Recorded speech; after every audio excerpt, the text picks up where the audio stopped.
তোমরা ভাবছো আমি এত হাসছি কেন? বর্ধমানের নাপিতের একটা ভিডিও দেখে আমি হাসছি। বর্ধমানের নাপিত একটা ভিডিও করে বলছে আমি নাকি পাগল হয়ে গেছি। আচ্ছা বন্ধুরা, হাসির জিনিস দেখে হাসবো তো, এইটাই তো স্বাভাবিক, তাই না? নাকি হাসির জিনিস দেখে কাঁদবো?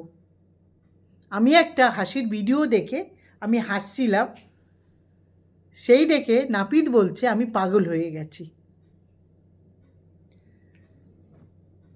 আসলে বন্ধুরা, নাপিত আমার হাসি দেখে কাঁদছে, নাপিত আমার ফ্যামিলি দেখে কাঁদছে, নাপিত আমার ভিডিওতে ভিউজ দেখে কাঁদছে। এইটা হচ্ছে ওর জ্বলনের কান্না। ও হচ্ছে জ্বলে পুড়ে যাচ্ছে আমাকে নিয়ে, তো জ্বলনের কান্না, ও কাঁদছে। নাপিতের জীবনে এসব কিছু নেই, তো ও এসব কিছুর থেকে তো বঞ্চিত, তাই আমাকে দেখেও ও জ্বলছে। নাপিত ভিডিও করে বলছে আমি নাকি পাগল হয়ে গেছি। ওর মুখে পাগলের কথা শুনে আমি আর হাসি আটকে রাখতে পারলাম না, এই জন্য খুব হাসলাম। বন্ধুরা, ওর লাইভে তোমরা অনেকবার শুনেছ, ও নিজে বলেছে ওকে রোজ অনেক করে ওষুধ খেতে হয়, কিন্তু ও কী কারণে ওষুধ খায় সেটা তোমাদেরকে বলিনি, আমি তোমাদেরকে বলছি, তোমরা শোনো।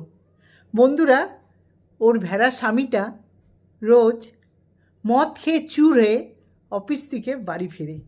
সেরকমই একদিন চুর হয়ে বাড়ি ফিরেছে। নাপিত তাই দেখে ওপর থেকে দৌড়িয়ে দৌড়িয়ে এসে ওই ভেড়াটাকে বলছে, এই জানো জানো, আজকের না আমি বড় বিপদের হাত থেকে বাঁচলাম। তুমি না হলে এসে দেখতে আমি হসপিটালে ভর্তি হয়েছি, না হলে আমি পটলডাঙ্গার টিকিট কেটেছি। সেই শুনে ভেড়াটা জিজ্ঞেস করছে এমন কি বিপদের হাত থেকে বাঁচলে?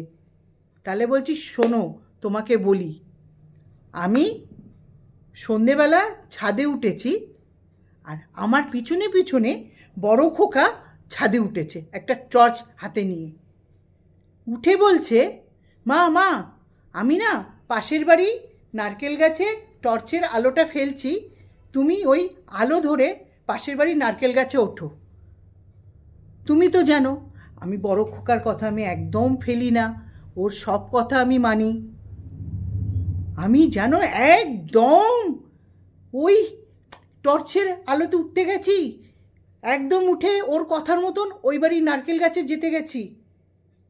আমার হঠাৎ মনে হলো, আরে ও যদি টর্চটা নিভিয়ে দেয় তাহলে তো আমি উপর থেকে পড়ে যাব,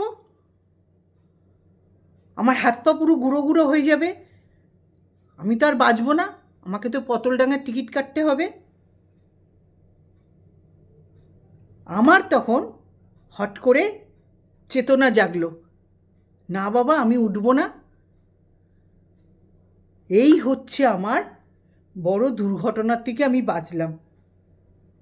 ওর ভেড়া স্বামীটা সমস্ত সব শুনল, শুনে কিছুক্ষণ ওর মুখের দিকে তাকিয়ে ছিল। বন্ধুরা, কিছুক্ষণ তাকিয়ে থাকার পর ওকে আর কিছু জিজ্ঞেস করলো না, ও ভেড়া গিয়ে ওর ঘরে শুয়ে পড়ল। পরের দিন হতে না হতে সকালবেলা ওই নাপিতকে হিড় হিড় করে টানতে টানতে নিয়ে চলে গেল পাগলের ডাক্তার দেখাতে। পাগলের ডাক্তার ওর আগের দিনের রাত্রের ঘটনাগুলো সব শুনল। শোনার পর পাগলের ডাক্তার ওকে ওষুধ লিখে দিল আর বলল, তোমাকে এই ওষুধগুলো সারা জীবন খেয়ে যেতে হবে, যতদিন তুমি বাঁচবে। তাহলে বন্ধুরা, তোমরা বুঝতে পেরেছ ওর মুখে পাগলের কথা শুনে আমি কেন হো হো করে হাসলাম। এইবারে ও কেন ওষুধ খায় তোমরা বুঝে নাও।